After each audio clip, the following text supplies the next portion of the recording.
Assalamualaikum warahmatullahi wabarakatuh. Alhamdulillah rabbil alamin wassalatu wassalamu ala asyrafil anbiya'i wal mursalin wa ala alihi wa ashabihi ajma'in. Qala rabbi shrah li sadri wa yassir li amri wahlul 'uqdatam min lisani yafqahu qawli, amma ba'd. Jadi pertamanya alhamdulillah kita merapatkan syukur kepada Allah Subhanahu wa taala di atas limpah dan kurnianya kita dapat sama-sama tengah hari ini. Dan tengah hari ini kita ringkas berkenaan dengan masalah skema pada hari ini yang saya rasa tak putus-putus. Setiap hari kita dengar berita ada orang kena scam, yang ni kena rugi 1 juta, yang ni kena tipu 100,000 dan seumpamanya lah. Jadi sebenarnya apa yang berlaku ni adalah lanjutan daripada kita sebenarnya nak kata tamak tu tak boleh kata tamak jugalah, sebab setiap orang Allah Subhanahu Wa Taala jadikan wa tuhibbunal mala hubban jamma. Kata Allah Subhanahu Wa Taala, kamu ni manusia memang jenis suka kumpulkan harta. Jadi suka kumpul harta ni satu benda yang lumrah, yang tak bercanggah pada hakikatnya dengan syariat. Cumanya kita nak tengok adakah cara mengumpulkan harta itu bagus ataupun tak bagus caranya itu. Cuma dari segi hukumnya tak salah untuk seorang terkumpul harta. Cuma sekarang ni kita tengok sebab apa ramai kena scam. Mungkin kita juga boleh sebutkan bahawa mungkin disebabkan oleh ketamakan. Mungkin kita boleh sebutkan begitu. Tetapi daripada satu sudut sebenarnya setiap orang tu ada ketamakan, tapi kenapa kena tipu? Ada yang kena scam 100,000, ada yang 1 juta dan seumpamanya. Dan baru ni kita dengar orang yang kena scam tu adalah speaker sendiri. Tu yang kita kata benda ni benda yang agak susah juga lah kita nak elakkan. Cumanya sebenarnya bagi saya lah, kalau kita jaga hukum, insya-Allah kita akan terselamat daripada scammer. Sebab hukum ni Allah Subhanahu Taala jadikan, khususnya hukum muamalah yang saya nak sebutkan ini, hukum ni Allah jadikan untuk jaga harta kita, untuk jaga duit kita, untuk jaga keuangan kita. Sebab setiap hukum tu dia ada tujuan masing-masing. Contohnya Allah Ta'ala turunkan hukum berkaitan dengan undang-undang sebagai contoh untuk nak elakkan daripada berlakunya jenayah. Allah Ta'ala turunkan hukum berkaitan dengan rumah tangga, bertujuan untuk supaya rumah tangga itu harmoni. Maka Allah juga turunkan hukum untuk muamalat, untuk nak jaga harta kita. Jadi bila kita jaga hukum muamalah, insya-Allah harta kita akan terjaga. Jadi sebab itu bila saya tengok balik, orang-orang yang kena scam ni boleh dikatakan hampir kesemuanya disebabkan oleh kerana tak jaga hukum. Disebabkan tak jaga hukum. Jadi sebab itu mereka kena scam. Contohnya saya ambil contoh. Scammer ni dia suka untuk orang kata apa? Dia suka memberikan janji macam-macam. Janji ini, dan sebenarnya janji-janji ini kalau kita tengok balik dari satu sudut yang lain, itu adalah gula-gula umpan. Dan gula-gula umpan ni dari hukumnya kebiasaannya dia dah disekat daripada awal. Macam contoh kita ambil, anda melambur di syarikat kami akan dapat pulangan bagian banyak. Padahal janji itu adalah janji riba. Memang sedap kita dengar, tapi itu adalah riba dengan menjanjikan pulangan fix kepada orang yang melabur. Jadi memang riba ni satu benda yang seronok kita dengar. Satu benda yang baik. Jadi sebab itu satu benda yang seronok didengar lah. Maknanya disebabkan oleh benda yang seronok didengar ni, orang terpedaya. Orang tertawan. Jadi sebab itu scammer ni mudah nak cari mangsa dia melalui janji-janji manis. Dan janji-janji manis ni saya boleh simpulkan bahawa kesemuanya adalah dalam bentuk yang diharamkan oleh Islam, seperti contohnya riba, sama juga maisir, sama juga dengan ghara dan seumpamanya. Jadi sebab itu kalau kita jaga hukum, insya-Allah kita akan selamat. Sebagai contoh senang, seorang sahabat saya sebagai contoh kena scam. Macam mana dia kena scam? Dia perlukan modal dalam 4 juta dalam perniagaan. Jadi dia pun carilah, pelabur. Dia pun dapat seorang pelabur, seorang Pak Haji. Dia pergi rumah Pak Haji tadi, dia pergi maghrib. Solat maghrib, Pak Haji tu jadi imam. Dia jadi makmum. Kemudian Pak Haji tu bagilah dia pinjam sebanyak 4 juta.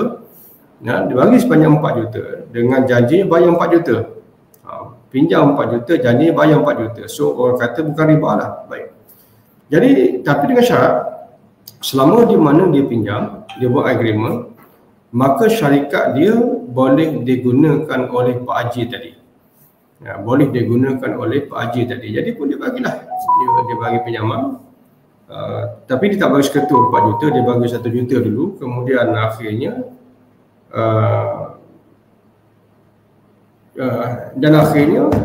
dia pun dapatlah first payment dalam 1 juta, dalam 1 juta.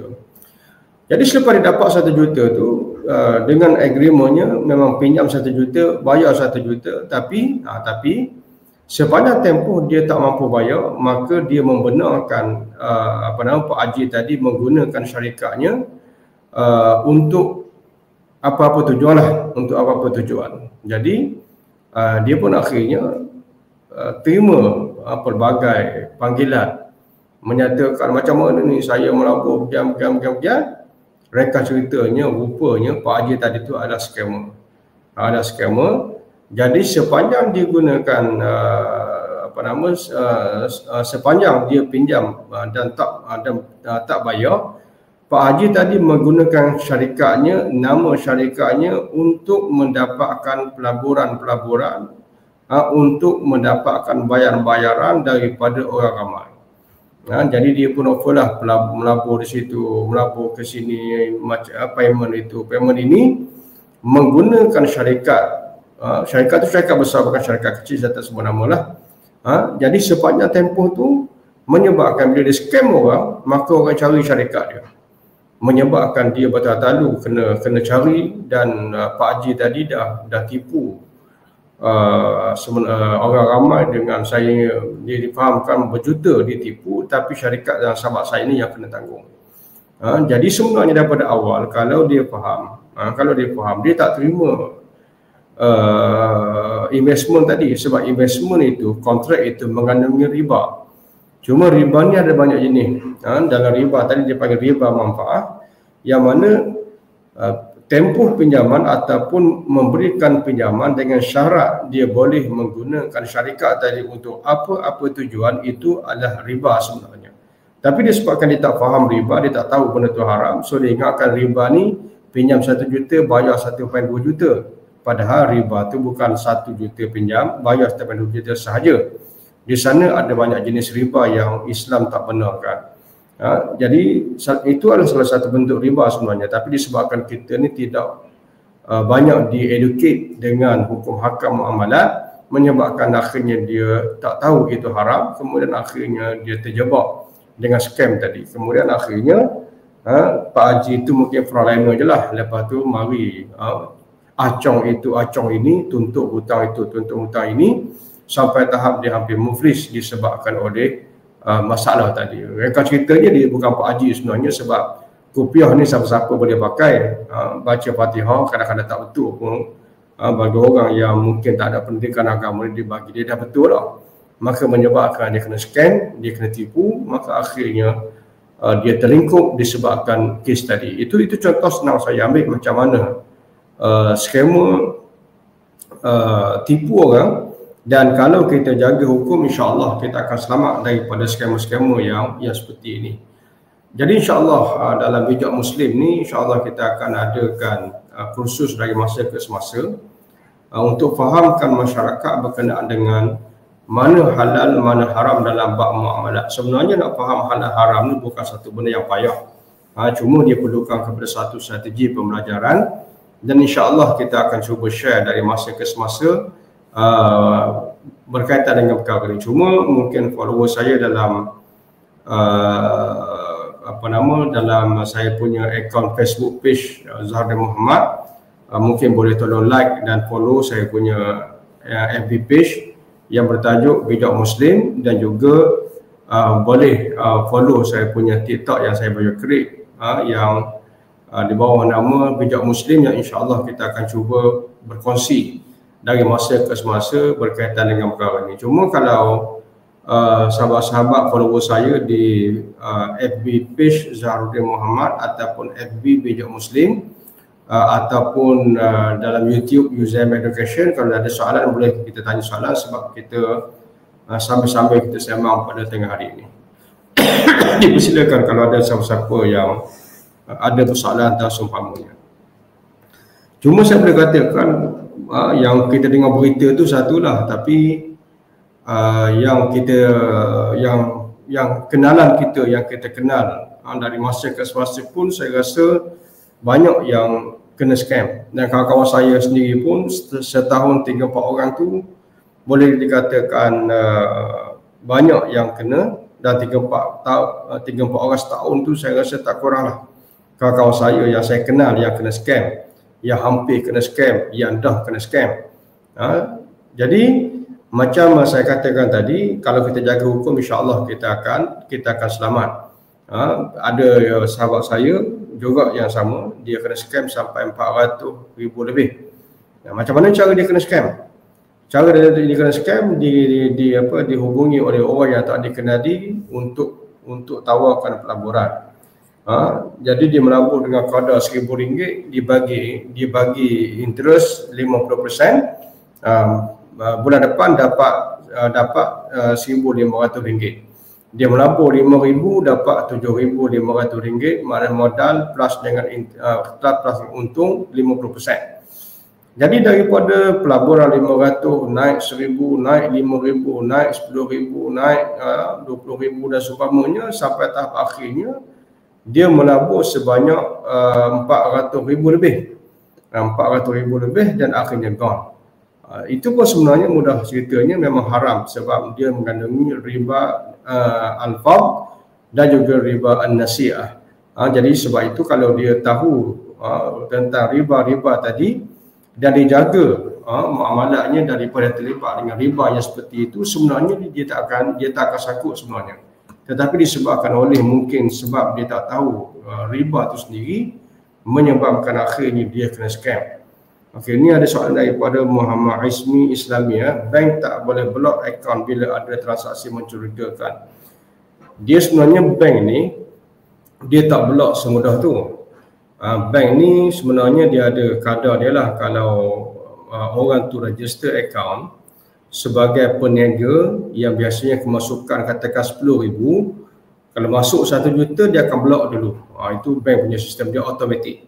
Dia untuk elakkan dia panggil AMLA, Anti Money Laundering Act, ataupun untuk elakkan money laundry, maka bank akan block kalau ada kemasukan yang luar biasa. Tapi masa sekarang ni ialah bukan kemasukan luar biasa. Bila kita dah register untuk membiasakan akaun kita masuk 400,000 sebagai contoh, maka kalau masuk sekitar 400,000 tu bank tak akan block. Kalau luar biasa, contohnya kita register 400,000, tiba-tiba masuk 2 juta, baru bank akan block. Tapi bank block tu dia tak sekat. Dia akan tanya dulu kita, ni transaksi apa, sebab apa, kerja apa dan seumpamanya. Kalau tidak ada yang mencurigakan, maka dia akan lepas. Tapi kalau setakat transfer 100,000, 200,000 tu bukan kategori yang mencurigakan. So, nisbah kita personal, dia tak ada isu lah. Bank tak akan block. Kecuali macam saya kata tadi, kalau amount yang sangat mencurigakan, baru bank akan block. Jadi insya-Allah dalam masa ke semasa kita akan cuba untuk sembang-sembang berkaitan dengan isu ini, sebab saya rasa sebenarnya isu scammer sampai tahap ada yang kena colek dan seumpamanya dapat diatasi kalau kita faham hukum ni, kerana hukum ni dia seumpama signboard. Semua signboard maknanya kalau hukum kata haram bermakna benda tu bahaya, benda tu berisiko dan benda tu boleh merugikan. Jadi insya-Allah kita akan cuba untuk sembang dari masa ke semasa berkaitan perkara ini. Cuma boleh follow saya punya FB page Zahrudin Muhammad dan juga FB page Bijak Muslim dan juga TikTok Bijak Muslim dan juga TikTok Zahrudin Muhammad. dan juga saya punya YouTube User M Education. Jadi insyaAllah kita akan jumpa dari masa ke semasa. Jadi masa tu saya tak fix lah. Kalau ada masa saya online, kalau tak ada masa saya tak online. Cuma sahabat-sahabat kalau like dan juga subscribe saya punya channel dan juga page, insyaAllah kita akan sering berjumpa dari masa ke semasa insyaAllah. Assalamualaikum warahmatullahi wabarakatuh.